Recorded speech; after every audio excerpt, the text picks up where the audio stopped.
I mean, our core values, Jack, are integrity, treating people how we want to be treated, delivering more value than we take. So always over delivering on value. It costs nothing to be polite. So when we say doing good while doing well, we believe in we can do good in what we're doing in our community, how we're helping other people, while we're also doing well within our own family and our own businesses and our own lives. We believe in lifting as we rise. So I always tell people if you're a helper and you love helping people, this is a great business to be in. I believe the best investment you can ever make is an investment in yourself because when you invest in knowledge and information, no one can ever take that away from you. Don't wait until you think everything is perfect and all ducks are lined up and in a row. I would say the sooner that you can start, the more experience you're going to gain, the more mistakes you're going to be able to afford to be able to make early on. Well, we have the folks from politewealthportal.com. I'm going to direct everybody to your website, politewealthportal.com. You probably know them from their Hulu TV show, but I really appreciate your time here today, Dedric and Krystal. This is a fantastic opportunity to pick your brains on a few things. How did you land a show on Hulu? That is a very popular question.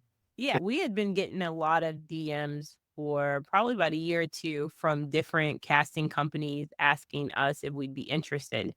And we had small children. I wasn't really interested, so a lot of them I just left unread. And then A&E had been in our DMs for maybe about a year. I'd never really noticed them, but then they ended up getting our 1-800 number, calling it, got our secretary, made her promise to get me to call them back.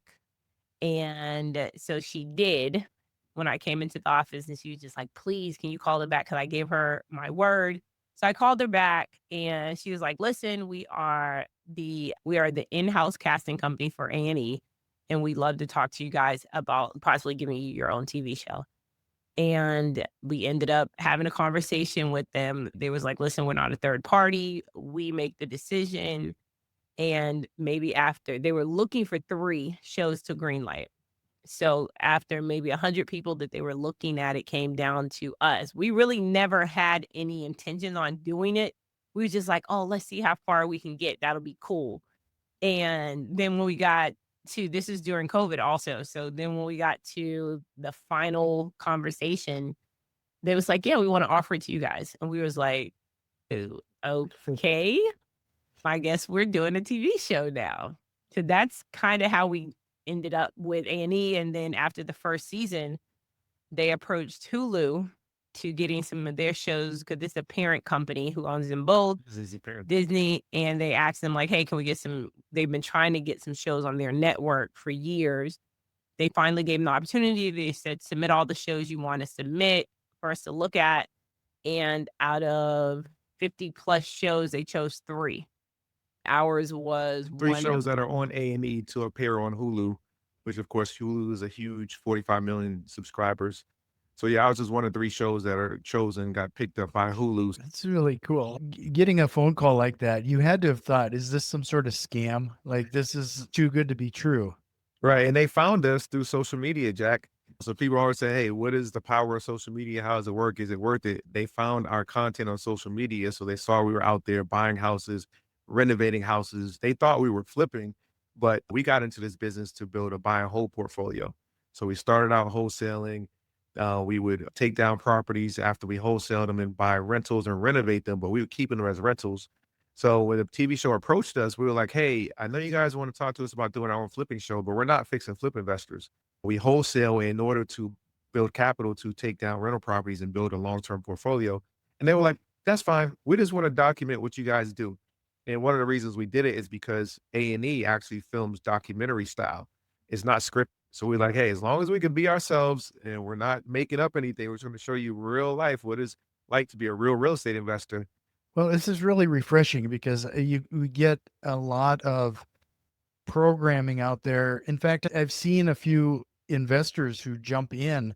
They're going to do their flipping home. They've seen a couple 30-minute episodes of Flip My House and some of these flipping shows.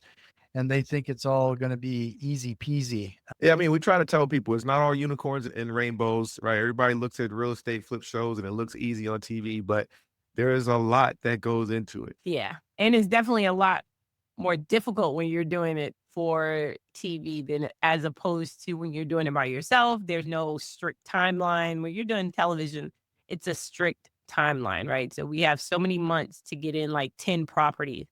So at any time we have 10 flips going on at a time. So that's how the name came about. They saw that we were doing flips in 50 days or less and we were spending 50,000 or less in our renovation costs. So that's how they actually came up with that name.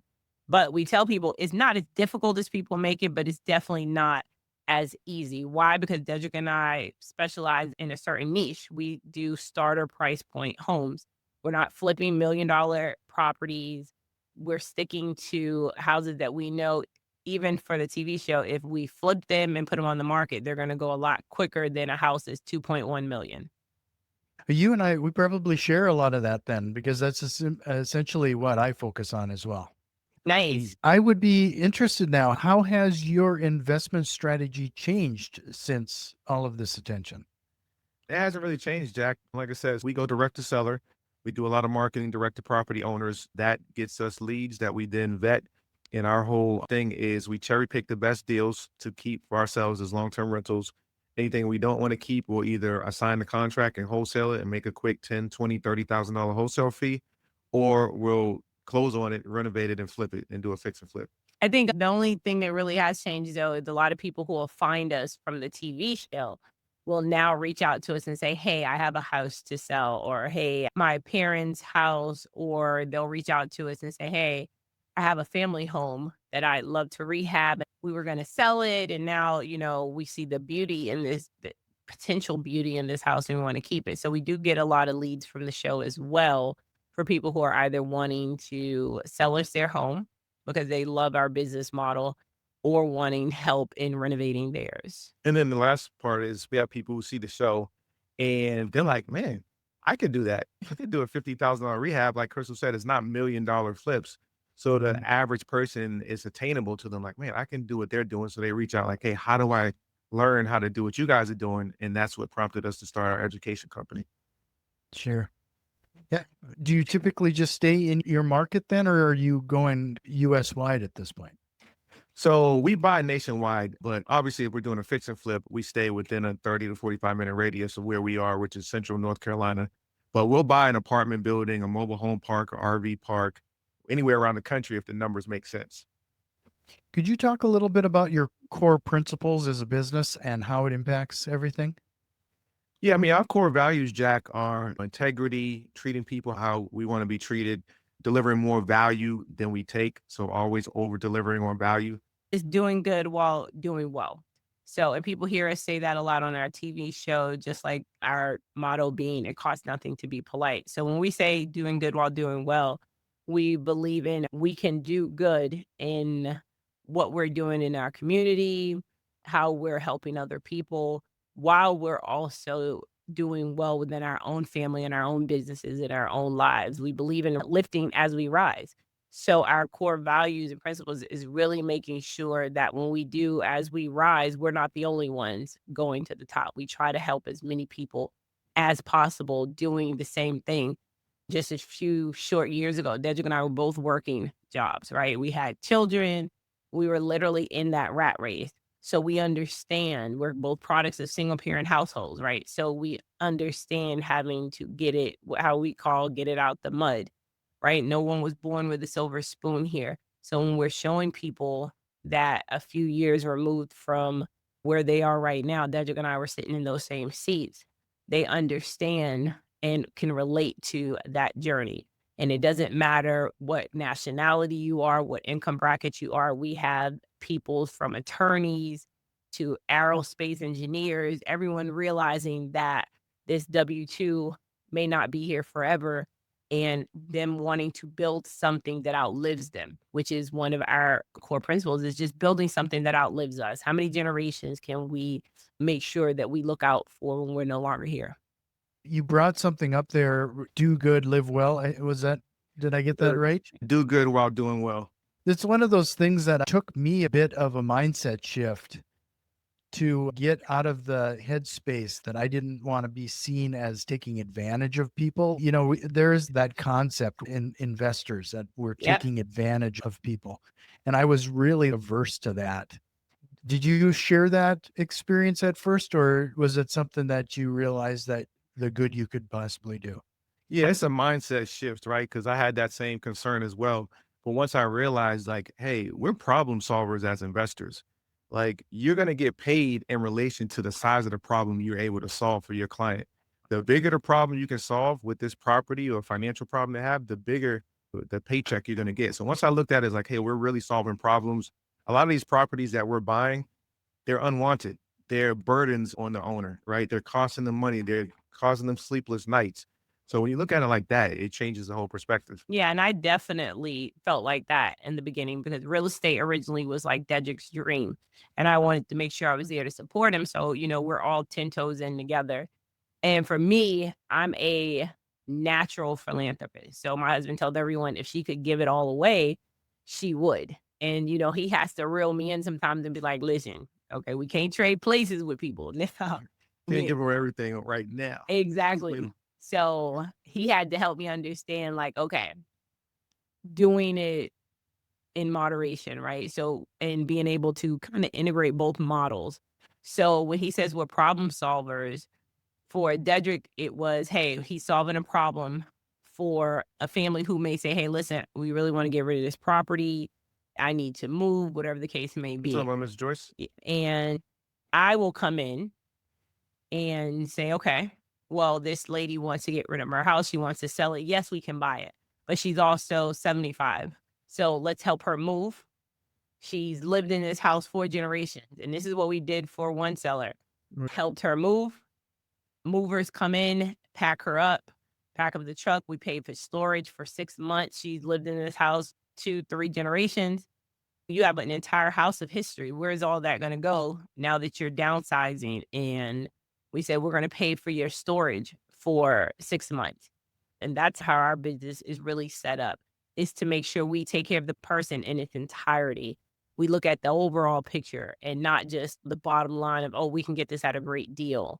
How else can we extend a hand to you? So that's how we were both able to merge his real estate and my love of philanthropy together. You get a lot of people on the show that talk about creative ways to buy real estate investing, but in the end, that's what you're just talking about there is likely the best way that I've run into, is being able to provide solutions to their actual problems. In fact, I bought a house just last month that I rented the storage unit and helped them get the U-Haul ready, because some of these people, they don't even know what direction to go. Like, they do need a little hand holding and a little guidance. So I always tell people, if you're a helper and you love helping people, this is a great business to be in. Yeah, we've bought so many properties and rented it back to people. We make sure that our apartments, and anyone who's watched our TV show has seen this, where we rent our apartments out and we make sure that, and we're not huge landlords. So we're not landlords that own, 100,000 doors and things, but we make sure that we make it affordable for our community. Right. And we offset that by maybe turning a unit into an Airbnb. So that'll supplement us being able to provide rent for an older individual for $400 or $500 because we have one Airbnb unit going. So we try to do that as well in all of our neighborhoods so we can still keep some affordable units. Earlier, Dedric, you mentioned that she would give everything away if she could. Yes. Like, you have to put on the brakes every once in a while. That you both spoke as if there was an experience there, or a hard lesson learned. Was there? No, no, Crystal's just like I said, she's a philanthropist. She's like, my Mother Teresa. And my goal is to be able to provide the financial resources so she can give as much as possible. I just recently read a book called Die with Zero. And the whole concept of the book is that, you amass all this money, but people end up dying and they still got all this money. Like, you can't take it with you. So my motto is now, hey, how can we give away as much as we can before we leave here so that we can actually see the fruits of our philanthropy bear that fruit. So we're on the same page. It's kind of remarkable that you say that, because I have a daughter who just finished her associate's degree and she's entering the workforce. The concept that people really want to make a difference with their life, they want to have a job with purpose. And you just don't see a lot of people willing to take the necessary steps to make the purpose that they're looking for. Yep, and her Exactly. being fortunate enough to have parents who do well enough for her to kind of pursue a love and a passion of hers versus having to take any job that's thrown at them, right? So many of us ended up in fields that we didn't even go to college for because we really just had to take a job and whatever job we could really get at the time. And that's what I want to make sure our children don't have to do, right? Is to make sure that they can pursue a passion of theirs, something that they actually love to do versus something that they have to do. It's great that you're bringing that up, because I recently had a conversation with somebody else, and we keep pushing this concept in the real estate world, generational wealth. And I've come to the conclusion that it isn't like handing your kids the money, Right. it's handing them the options, handing them choices. That's the generational wealth that I want to provide. That's it right Right. there. It's mindset. It's not like you said, if you give someone something, they didn't have to work on it. They typically don't appreciate it. Right. So it's giving them the mindset, the thought process, and like you said, the options to have a choice, but knowing what it took for you to build that for them. Absolutely. So let's talk a little bit about your training. But before we get into that, I wanted to remind everybody you can learn more by heading over to politewealthportal.com. That's going to be a clickable link in the show notes. If you found some value in what we're talking about, this show grows only if you share it. So please consider sharing it with one of your investor friends. If you're watching us on YouTube, give us a like and subscribe. So you've been getting a lot of people approaching you regarding what you do and how you do it. How quickly did you have to put together some training, or what caused you to decide there's a need here we had to fill? Well, even before the TV show, Yeah. we actually joined a mastermind. And I know that's part of the name of your program. We joined a mastermind back in 2017. And, we started with no money. We still had jobs. We were trying to figure out how to get into the investment game. And the leader of that mastermind was like, hey, I know you guys are trying to raise private money to attract investors and do more deals. You should start sharing your journey on social media. And Crystal was like, she's very private. So she's like, I'm not doing it. You do it. So I just was coachable and I started sharing our journey on social media, the good, the bad, the highs, the lows. I'm doing a walkthrough. I'm meeting with a contractor. So people stopped seeing me as Dedric, the software sales person, though, is now Dedric, the real estate investor. So that started building the following. We started attracting investors, but then people would start reaching out to us once they saw us having success. Like, hey, I saw you close your third deal this year. I've always wanted to get into real estate. Can you teach me? And we've done countless free lunches and dinners and kind of put family and Yeah. friends and kind of taught them everything. And again, it's all well and good, but it got to a point where it was taking up so much time. It was taken away from Yes. our business and our family life. So eventually we were like, we need to create some type of formalized training program to put people through a structured process to teach them how to get into this business. And that's when we created Polite Wealth Portal. And it took us over a year to put the program together. We wanted to make sure that it was a program that we would have wanted to go through when we first started out. So we made the program about what we didn't have when we got started and what we needed when we got started and didn't have. So that's how the program is structured. And between the two of us, Jack, since 2017, when we got into business, we've invested hundreds of thousands of dollars in our education, in masterminds, in hiring coaches and hiring mentors. Our first coach was $5,000 and she taught us fix and flip over a 3-day weekend. We sat in a conference in Charlotte, North Carolina, and she taught us fix and flip. Our second program was a 16,000 for a mastermind of high level real estate investors. We didn't have the money for either one of those, but we had credit. So we invested both of those on the credit card and we were like, hey, listen, this has to work because we got to pay back these credit cards we just funded our education on. So, again, we believe in the value of mentorship and coaching because if it wasn't for that, we wouldn't be where we are today. That's another important thing that you just pointed out, is that your education is an investment, not Yeah. an expense. Totally. It's an investment. What's an investment? Something that you put money into, but you expect to get money out of. And, I believe the best investment you can ever make is an investment in yourself. because when you invest in knowledge and information, no one can ever take that away from you. So typically, where do you have people begin then? It seems like the people I talk to want to start in the wholesaling. It's going to depend on their goals. A lot of people will start with wholesaling because that's the art of understanding how to find a deal. But we have a lot of people like, hey, look, I make $200,000 a year. I have a 401k, but that's not enough. I want to retire when I'm 50 instead of when I'm 65. I know I need to build a rental portfolio. We have one of those students, she's in Boston. And within 9 months, we helped her acquire 4 rental properties in Cleveland, Ohio. So now she has 4 buy and hold rentals in her portfolio. We have other students like, hey, I want to start doing fix and flips. So it really depends on what that person's goals are and how quickly they're trying to get there. Mhm. Working as a team in your business, like how do you divide your tasks? Who does what? And talk a little bit about the conflict and some of the things that you have to get straight when going into business together. With your spouses, we have something called an accountability chart. And that's what kind of keeps us in our lanes because it can easily cross over. Well, that's what it was when we first got started and we got that and learned that from the mastermind that we were in, is accountability. So we divvied up based on this accountability chart, our roles and responsibilities. Now, at the time, it was just team of 2. So we had to divvy up the roles that I wanted to do, what he wanted to do, and then anything that neither one of us really had an interest in doing, we could outsource if we needed that role filled. And then as we have gone on, that has evolved, right? Because now we've been able to bring in so many other people to do and take certain stuff off our plate.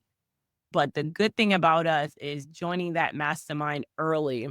And both of us also coming from business backgrounds, we both understood if Dedric would have said, hey, I'm going to assign the roles, you're going to do sales, I'm going to do this, you would not be here speaking to us today.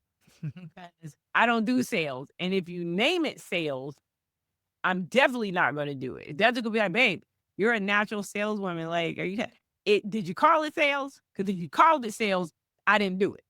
So for me, I have always had a fear of selling anything. I don't like selling anything to people. I like buying people stuff. I like giving people stuff. So if you have to say, hey, I got to sell something, you done miss me. So we were able to, and I tell people it's so important that you pick what is best and most comfortable for you. So starting out, I did marketing, operations, management. Dedric did sales, acquisitions, dispositions. Those were our roles. And then as we went on, we were able to pull in like acquisition teams, disposition managers. Support. So now we basically I still oversee marketing, operations. Dedric still oversees the acquisitions, the disposition, financing. He still oversees those things. So now instead of us working in the business, we're working on our businesses. What how do you think it was important early on to hold those roles? So now that you're overseeing those individuals, you have a clear understanding of expectations and what it entails. Oh, absolutely. We didn't do that in the beginning with everything. Like when people be like, oh, I don't want to cold call. And we tell people, hey, I think you need to start cold calling so you know what it entails, what you should be doing. You learn about KPIs. You should know before you outsource it, you need to know what they're doing to hold them accountable. And we didn't know about that either. So we just heard people say, hey, outsource it, get someone from overseas, have them call. That's what I did. No lead, no sales, nothing's coming through. We joined the mastermind and then someone asked us, hey, well, are you auditing them? We was like, what's that? They was like, are you auditing their calls? We was like, are we supposed to? They was like, yeah. Then they was like, go listen to their calls. See why you're not getting no one's raising their hand and say, hey, I got a house to sell. So then when I listened to the actual calls, I was like, oh my God, are you kidding me? Like they would be saying they're from North Carolina with the thickest Filipino accent. You couldn't understand them. People were hanging up in seconds. And it was all because we didn't know what we didn't know starting out. Yeah, virtual assistants are great, but unless you get really a rock star, Yeah. they just can't speak beyond the script. You've worked with a number of first-time students then. Can you have you seen or have you been able to identify some initial pitfalls you've seen a lot of them fall into? I would say the Yeah. pitfalls would be not being coachable. That's the main way I can see someone fails. If they're not teachable, they're not coachable, they're not willing to follow a proven system, that's a recipe for failure. The ones who are successful, they do everything we tell them, they're coachable, they're teachable, and they follow the script. I'm like, I did exactly what you said, and guess what? It worked. Yeah, I think it's been mainly students who, and it's kind of like we were when we first got started, those students who are comfortable. Hmm. So when you're comfortable, Don't have a strong enough why. absolutely. So these are people who still have 9 to 5s. They're making pretty good to decent money and they want to do it. They don't have to do it. Mm. And so they got 1 foot in, 1 foot out. So we have a lot of students like that who they may show up for the Q&A calls every week. They'll show up for the Q&A calls, but no traction. They don't have anything to say that they've actually done when they're having to get on the hot seat or what have you. They're like, oh yeah, I made some calls and send some postcards out. But then they see people who have to get this done. They have to make this happen. And they get in and be like, yep, I did exactly what you said. I sent out 1,000 postcards. I've called 1,000 leads in 3 days. I've gotten 4 leads. I got 2 appointments. I went through 3 walkthroughs. I'm negotiating 2 contracts. And then they're looking like, wait, what? And realizing they have the same amount of time in a day that you have.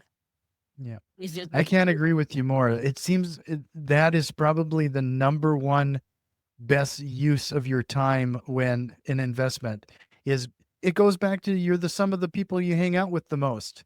there you go. When you start to be in consistent groups, you start to lose any kind of excuses. Yep. Absolutely. Absolutely. I'd be curious, once you started charging for your training, did you actually start to see more commitment from the people too? Absolutely. Because like I said before, when you don't have to pay for something, you don't take it seriously. If it's You a don't put free value course, in it. if it's a free training, yeah, I'll get to it when I get to it. If you paid 10 grand or even $1,000, you're like, I got to get my money's worth. I got to attend. I got to do what they say. Like, it's a big difference. So when you pay for something, you pay attention. Yes.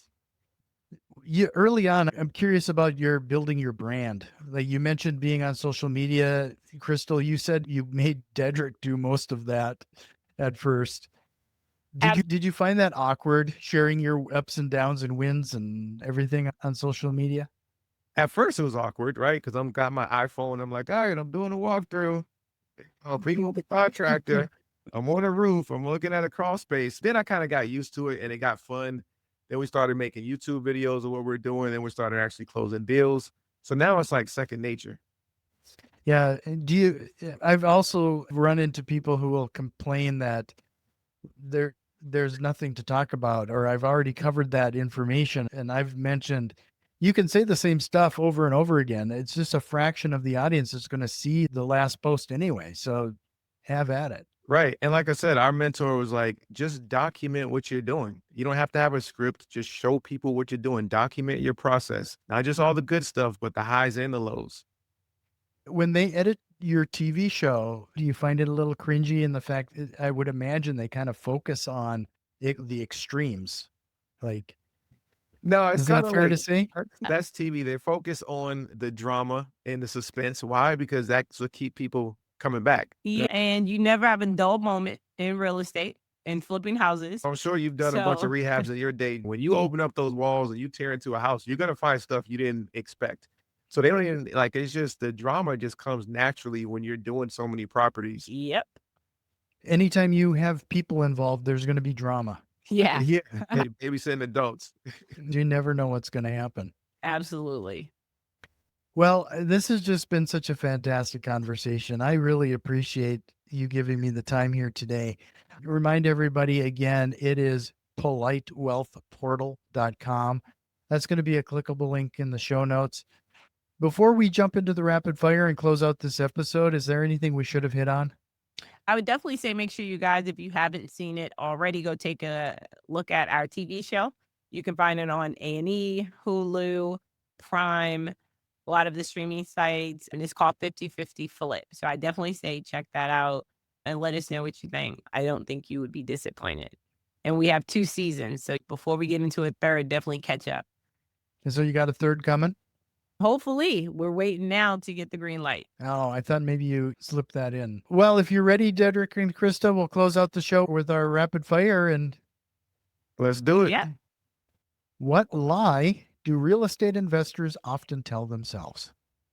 That's a good one. Real estate investors often tell themselves, a lot of real estate investors lie on that time frame on how quickly they can really close a deal.